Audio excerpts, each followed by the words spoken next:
Basically plant के अंदर कैसे हमारा सेक्सुअल रिप्रोडक्शन होता है उसके बारे में बात करेंगे, और फिर हम एनिमल के ऊपर बात करेंगे कि कैसे होता है। ठीक है, तो जब हम फ्लावर के बारे में बात करते हैं तो हमारे पास है एक फ्लावर का स्ट्रक्चर। पहले हम स्ट्रक्चर समझेंगे। ठीक है, एक फ्लावर में देखो क्या क्या होता है। सबसे पहले तो ये जो ग्रीन पार्ट है इसको हम सेपल बोलते हैं। ठीक है, उसके बाद इस वाले पार्ट को हम ओवरी बोलते हैं। ठीक है, और ओवरी से ही निकले हुए जो ये पार्ट है ऊपर वाला, इसको हम स्टाइल बोलते हैं। राइट, ये वाले पार्ट को हम स्टाइल बोलते हैं। और स्टाइल से ही निकला हुआ ये ऐसा वाला पार्ट है, इसको हम स्टिग्मा बोलते हैं। ठीक है, यानी कि ओवरी में हमारे बेसिकली ओवरी के साथ एसोसिएटेड है स्टिग्मा, स्टाइल एंड ओवरी, ये तीन चीज़ें हैं। और इन तीनों चीज़ों को मिला के हमारे पास बनता है पिस्टिल। ठीक है, ये तुम्हें पता होना चाहिए। और पिस्टिल जो है वही है हमारा female reproductive organ of flower. ठीक है, अब देखो, अब अपार्ट फ्रॉम पिस्टिल यहीं से ओवरी के साथ ये एसोसिएटेड है छोटे छोटे ये स्ट्रक्चर्स। इन स्ट्रक्चर्स को हम बोलते हैं फिलामेंट। ठीक है, और इस फिलामेंट से कनेक्टेड होता है एंथर। देखो यहाँ पे, और एंथर और फिलामेंट को मिला देते हैं तो बनता है हमारे पास स्टेमेन। ठीक है, तो स्टेमेन होता है मेल का पार्ट। ठीक है, और उसके साथ पेटल्स भी, बहुत सारे फ्लावर के पेटल्स लगे रहते हैं। That is none of the. ठीक है, अब क्या होता है, ये एंथर जो है ना, यहाँ पे रहता है हमारे पास पोलन ग्रेन। ठीक है, और यही पोलन ग्रेन है बेसिकली फ्लावर का गैमीट, जो कि जाता है यहाँ ओवरी में और एग सेल को फर्टिलाइज करके। देखो यहाँ पे मान लो ये पोलन ग्रेन पहुँच गया इस पार्ट पे, ये पूरा स्ट्रक्चर जो है वो यहाँ पे बनाया हुआ है। यहाँ से तुम देख सकते हो कि यहाँ पे जो ये पोलन ग्रेन है वो पहुँच गया स्टिग्मा में। स्टिग्मा से जो मेल जर्म सेल है वो नीचे आया पोलन ट्यूब बना के। ठीक है, और वो गया ओवरी के अंदर। ओवरी में कितने सेल्स हैं, तीन, दो बीच में और तीन ऊपर, यानी कि 8 सेल्स हैं। तो ओवरी में जो फीमेल जर्म सेल है उसको जाके ये पोलन सेल जो है, पोलन ग्रेन्स जो है, वो फर्टिलाइज कर देंगे। ठीक है, और इसको हम बोलेंगे germination of pollen on stigma. इसका डायग्राम इंपॉर्टेंट है, इससे क्वेश्चन आता है डायग्राम के बेसिस पे, तो इसको याद कर लेना। अभी इसके बारे में हम डिटेल में देखने वाले हैं और इसको हम अच्छे से समझेंगे भी। ठीक है, तो आई होप फ्लावर के पार्ट्स तुम्हें क्लियर हो गए होंगे। ठीक है, ये हमने देख लिया कि कौन कौन से क्या क्या पार्ट्स होते हैं, क्या करते हैं ये। इसको थोड़ा सा एक बार अगर हम समझना चाहें तो देखो, सेपल जो है वो जो ग्रीन कलर का पार्ट था हमने बात किया था उसमें, वो रहता है, वो प्रोवाइड प्रोटेक्ट करता है हमें। जो पेटल्स हैं वो बेसिकली पोलिनेटर्स जो भी होते हैं, हम देखेंगे पॉलिनेशन में पॉलिनेटर्स क्या होते हैं। पॉलिनेटर्स को अट्रैक्ट करने के लिए होता है। जो एंथर है वो पोलन ग्रेन प्रोड्यूस करता है, हमने बात किया था। जो फिलामेंट है वो स्टॉक बनाता है और जो कि एंथर को बियर करके रखेगा। ठीक है, स्टिग्मा जो है वो पोलन ग्रेन को रिसीव करता है, क्योंकि उसके पास स्टिकी नेचर है। पोलन ग्रेन जो स्टिग्मा है वो चिपचिपा होता है, उस पर आके पोलन ग्रेन चिपक जाता है। ठीक है, जो स्टाइल है वो इलोंगेटेड है, जो कनेक्ट करता है स्टिग्मा को। देखो ये समझो ना, ये होता है ना, तो यहाँ पे स्टिग्मा हो गया, ये स्टाइल हो गया। ठीक है, तो स्टाइल क्या करता है, ओवरी को स्टिग्मा से कनेक्ट करके रखता है। ठीक है, उसके बाद ओवरी आ गया जो कि नीचे वाला पार्ट है। ठीक है, जो जहाँ से हमें फ्रूट बनता है फर्टिलाइजेशन के बाद। और ओव्यूल से हमारे पास सीड बनता है। ठीक है, present in side ovary, ovary के अंदर रहता है और फीमेल गैमेट। ठीक है, और फर्टिलाइजेशन के बाद काम हो जाता है। ठीक है, तो ये था हमारे पास फ्लावर्स के पार्ट्स जिनके बारे में हमने डिटेल में डिस्कस किया। अब देखो, फ्लावर के भी दो टाइप्स होते हैं, बाइसेक्सुअल फ्लावर, ठीक है, और यूनिसेक्सुअल फ्लावर। बाइसेक्सुअल फ्लावर का मतलब ये हो गया कि उसमें प्लांट का भी पार्ट रहेगा और एनिमल का भी पार्ट रहेगा एक ही फ्लावर के अंदर। सॉरी, प्लांट और एनिमल नहीं, मेल और फीमेल का पार्ट रहेगा। जैसे कि अब अगर हमारे पास स्टेमेन हो और स्टिग्मा, ये देखो तुम यहाँ पे समझो इस चीज़ को, कि अगर स्टेमेन है किसी फ्लावर में एक ही, जैसे ये जो फ्लावर है ना, ये बाइसेक्सुअल फ्लावर है। क्यों? क्योंकि इसमें एक ही फ्लावर में स्टेमेन भी है, इसमें एक ही फ्लावर में स्टेमेन भी है और पिस्टिल भी है। ठीक है, यानी कि मेल पार्ट भी है और फीमेल पार्ट भी है। तो इसको हम बोल देंगे कि इस फ्लावर में क्या है, ये एक बाइसेक्सुअल फ्लावर है। लेकिन अगर वहीं एक अकेले फ्लावर में कोई पार्ट हो, ठीक है, तो उसको हम बोलते हैं यूनिसेक्सुअल फ्लावर। कि इधर उसमें या तो सिर्फ और सिर्फ उसमें स्टिग्मा रहेगा, सॉरी स्टेमेन रहेगा, या तो सिर्फ और सिर्फ उसमें पिस्टिल रहेगा। तो उस केस में हम उस फ्लावर को बोल देंगे यूनिसेक्सुअल फ्लावर। ठीक है, यानी कि एक ही गैमिट रहने वाले फ्लावर को हम बोल सकते हैं, एक ही पार्ट रहने वाले फ्लावर को हम बोल सकते हैं क्या, यूनिसेक्सुअल। और बाइसेक्सुअल हमने अभी देख लिया कि दोनों जिसमें रहे उसको हम बाइसेक्सुअल बोल देंगे। आई होप इसमें कोई डाउट नहीं होगा। तो ठीक है, अब क्या क्या इवेंट्स होते हैं हमारे पास सेक्सुअल रिप्रोडक्शन के थ्रू, उसको हम देखते हैं। फर्टिलाइजेशन के पहले क्या होता है, सबसे पहले हम उसको समझते हैं। Involve formation of male and female gamete, again मैं बोल चुका हूँ। सबसे पहले फीमेल और मेल गैमेट बनेगा, उस फीमेल और मेल गैमेट का पॉलिनेशन होगा सेकंड स्टेप में, और फिर उसका डबल फर्टिलाइजेशन हो जाएगा। डबल फर्टिलाइजेशन क्यों होगा, क्योंकि 2 बार फर्टिलाइजेशन हो, इसलिए हम उसको डबल फर्टिलाइजेशन बोल रहे हैं। ठीक है, तो ये 3 स्टेप में हमारे पास फ्लावर के अंदर रिप्रोडक्शन होता है। ठीक है, आई होप इस यहाँ तक में तुम्हें कोई डाउट नहीं हो। ठीक है, अब देखो, अब हम पहले देखो, जैसे हमने यहाँ पे बोला, पढ़ा लिया कि हाँ मेल और फीमेल गैमीट बन गया। अब मेल और फीमेल गैमीट फ्लावर में बन गया, अब क्या होगा, तो अब होगा पॉलिनेशन। तो सबसे पहले बात करते हैं पॉलिनेशन होता क्या है। ठीक है?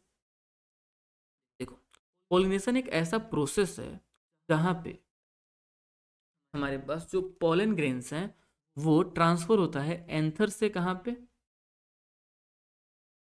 स्टेमन के एंथर से स्टिग्मा पे जब ट्रांसफर हो, तो उसको हम बोल देंगे, उस प्रोसेस को हम पॉलिनेशन, यानी कि pollination is the process of transfer of pollen grain from anther to stigma, और पॉलिनेशन। ठीक है, अब देखो, अब ये जो पॉलन ग्रेन्स हैं, इनका ट्रांसफर कैसे होता है, तो इनका ट्रांसफर होता है अलग अलग मीडियम के थ्रू, और जो इन पॉलन ग्रेन को एंथर से स्टिग्मा पे लेके जाते हैं, उनको हम बोलते हैं पॉलिनेटर्स। क्या बोलते हैं हम, पॉलिनेटर्स। ठीक है, अब ये पॉलिनेटर्स कौन कौन से हो सकते हैं, तो हो सकता है कि वो पॉलिनेटर विंड हो सकता है वो वाटर हो, एयर हो, या फिर इंसेक्ट हो, कोई एनिमल हो। ठीक है, अलग अलग पॉलिनेटर्स हमारे पास होते हैं। ठीक है, इनके बारे में भी तुम्हें पता होना चाहिए कि ये जो विंड है, वाटर है, एनिमल है, इंसेक्ट्स हैं, these are the example of pollinators, जो जिनके थ्रू पॉलिनेशन होता है। ठीक है, अब देखो, अब ये जो पॉलिनेशन है ना, ये 2 तरीके से होता है, या तो ये सेल्फ पॉलिनेशन हो सकता है, या तो क्रॉस पॉलिनेशन हो सकता है। ठीक है, अगर हमारे पास बाइसेक्सुअल प्लांट है, ठीक है, यानी कि एक ही फ्लावर में दो मेल और फीमेल दोनों के पार्ट्स अवेलेबल हैं, तो उस केस में जो पॉलिनेशन होगा वो सेल्फ पॉलिनेशन होगा। ठीक है, यहाँ पे कोई भी पॉलिनेटिंग एजेंट की जरूरत नहीं होती है, वहाँ पे प्लांट खुद ही कैपेबल होता है अपना रिप्रोडक्शन कर लेने के लिए। ठीक है, अब देखो, ये self pollination is less preferable from the genetic point of view since there is no mixing of gene. Again वही बात हो गई कि यहाँ पे वेरिएशन कम होने का चांसेस हो जाता है। ठीक है, जिस वजह से क्या होगा, सेल्फ पॉलिनेशन हम प्रेफर नहीं करते हैं, लेस प्रेफरेबल होता है। ठीक है, क्योंकि यहाँ पे मिक्सिंग नहीं हो रही है जीन की। राइट, तो जब मिक्सिंग जीन की नहीं होगी तो कार्बन कॉपी प्लांट्स बनेंगे, और कार्बन कॉपी प्लांट्स बनेंगे तो फिर क्या होगा, वेरिएशन नहीं आएगी वहाँ पे। Right, self pollination pollination is less preferable. इसमें क्या होता है, ये बाइसेक्सुअल फ्लावर में होता है, और यहाँ पे कोई पॉलिनेटर्स की रिक्वायरमेंट नहीं होती है। ठीक है, और ये खुद से हो जाता है, और सेम जहाँ पे एक ही फ्लावर, जहाँ पे एंथर और स्टिग्मा दोनों हो, उसमें हो जाता है। ये था हमारा सेल्फ पॉलिनेशन के बारे में। इसमें कौन कौन से एग्जाम्पल्स हैं, पीनट, व्हीट, राइस, एप्रिकॉट्स और टोमेटोज, इसके कुछ एग्जाम्पल्स हैं। अगर हम बात करें क्रॉस पोलिनेशन की, तो क्रॉस पोलिनेशन क्या होता है, तो देखो, क्रॉस पोलिनेशन में क्या है कि the pollen grain of flower are carried to stigma of a different flower on other plant. एक फ्लावर है एक प्लांट का, दूसरा फ्लावर है दूसरे प्लांट का, तो एक इस प्लांट का जो फ्लावर है, इसका एंथर एंथर पे जो पॉलन ग्रेन है वो दूसरे फ्लावर के स्टिग्मा पे जाके उसको फिर फर्टिलाइज करेगी, तो उसको हम बोलेंगे क्रॉस पॉलिनेशन। यानी कि एक फ्लावर प्लांट था, इसका जाके दूसरे पे फर्टिलाइज करेगा, तो उसको हम क्रॉस पॉलिनेशन बोलेंगे। यहाँ पे पॉलिनेटिंग एजेंट्स चाहिए होते हैं। ठीक है, जैसे कि wind, water, air, animals, insects, ये हो गए। ठीक है, और ये ज़्यादा प्रेफरेबल इसलिए है क्योंकि यहाँ पे बेसिकली जीन जीन की मिक्सिंग हो रही है, इसलिए यहाँ पे नए नए कैरेक्टर्स फॉर्म होंगे, इसलिए ये इम्पोर्टेंट। ठीक है, मेज, कॉर्न, स्क्वैश और ब्रोकली इसके कुछ एग्जांपल्स हैं जो क्रॉस पोलिनेशन शो करते हैं। आई होप यहाँ तक में तुम्हें कोई डाउट नहीं होगा। इसके एग्जांपल्स और इसके डिफरेंसेस याद रखना, एग्जाम में इंपॉर्टेंट है, क्वेश्चंस आ सकते हैं। चलो, अब हम बात करते हैं कि पोलिनेशन जो करा रहे हैं वो कौन कौन सी चीज़ें हैं जो पोलिनेशन को करा रही हैं। ठीक है, तो 2 कंपोनेंट होते हैं पोलिनेशन कराने के, एक एबायोटिक कंपोनेंट यानी कि नॉन लिविंग जैसे कि विंड और वाटर, और दूसरे बायोटिक कंपोनेंट जैसे कि बर्ड्स, इंसेक्ट, रेप्टाइल और मैमल्स, ये हो जाते हैं। तो ये दोनों मतलब कि ये भी हमारे पोलिनेटिंग एजेंट्स हैं और ये भी हमारे पोलिनेटिंग एजेंट्स हैं, तुम्हें ये भी पता होना चाहिए। ठीक है, आई होप यहाँ तक में तुम्हें कोई डाउट नहीं होगा। अब चलो हम आगे बढ़ते हैं। अब हम बात करते हैं, ये तो था पॉलिनेशन के बारे में जिसको हमने डिटेल में डिस्कस कर लिया। अब जो थर्ड स्टेप है हमारा, उसके बारे में बात करते हैं कि थर्ड स्टेप कौन कौन सा होगा, उस पर हम डिटेल में अगर डिस्कस करें तो पहला तो था हमारा प्री फर्टिलाइजेशन, जहाँ पे मेल और फीमेल गैमेट प्रोड्यूस हो रही थी।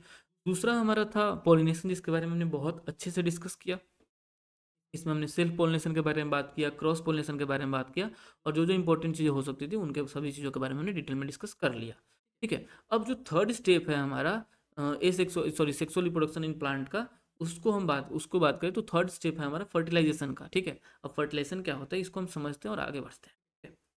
देखो, one pollen tube grow into the stigma and passes through style and then to ovary। देखो, अब ये प्रोसेस है बेसिकली कि यहाँ पे है हमारे पास पोलन ग्रेन, ठीक है। पोलन ग्रेन जैसे नीचे आएगा, ठीक है, यहाँ पे क्या होगा, पोलन ग्रेन नीचे आएगा तो ये स्टिग्मा के अंदर जैसे जाएगा ना, तो यहाँ पे बेसिकली पोलन ट्यूब बन जाएगी, ठीक है। जैसे मेल जर्म सेल अंदर आएगा ये पोलन ट्यूब बन जाएगी और ये पोलन ट्यूब फिर ओवरी तक पहुँच जाएगी, ठीक है। अब देखो, two non motile male gamete are formed, यहाँ पे बेसिकली दो non motile male gamete form हो चुके हैं, ठीक है। And this tip of pollen tube rupture and releasing two male gamete into the embryo sac, ठीक है। अब यहाँ से जो ये क्या होगा, यहाँ पे टूटेंगी और दो दो मेल गैमिट है वो अंदर पहुंच जाएंगे।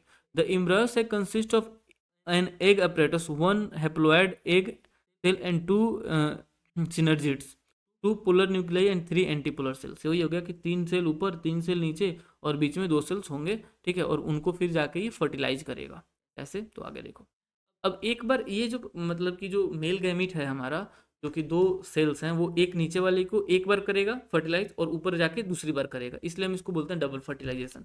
यानी कि कैसे हुआ ये समझो थोड़ा। यहाँ पे जो ये फीमेल जर्म सेल है, यहाँ से पोलन ट्यूब आया, जो मेल जर्म सेल था उसमें बेसिकली 2 सेल्स थे, 2 मेल गैमीट थे बेसिकली। एक बार नीचे वाले को फर्टिलाइज किया और एक बार ऊपर वाले को फर्टिलाइज किया, तो इसको हम बोल देते हैं क्या,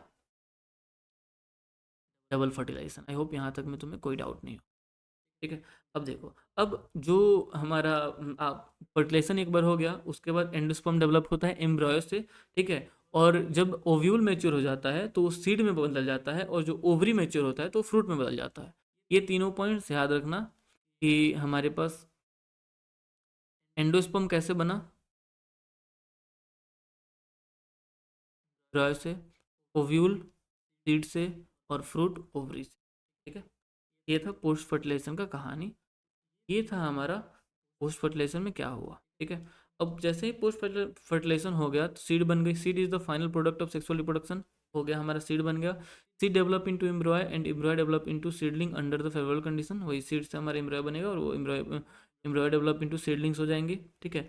अब a seed consist of seed coat, cotyledons and embryo sac. वही है कि ये हमारा सीड था, ठीक है। ये बेसिकली अगर तुम यहाँ पे देखोगे तो एक पूरे के पूरे सीड में कॉटलिडन्स है और प्लूम्यूल्स है, और नीचे वाले पार्ट को हम रेडिकल बोलते हैं, इससे रूट ग्रो करता है, और ऊपर वाले को प्लूम्यूल बोलते हैं, इससे शूट ग्रो कर जाता है, ऊपर वाला पार्ट ग्रो कर जाता है, ठीक है। तो ये पूरा हो गया सीड जर्मिनेशन के अंदर।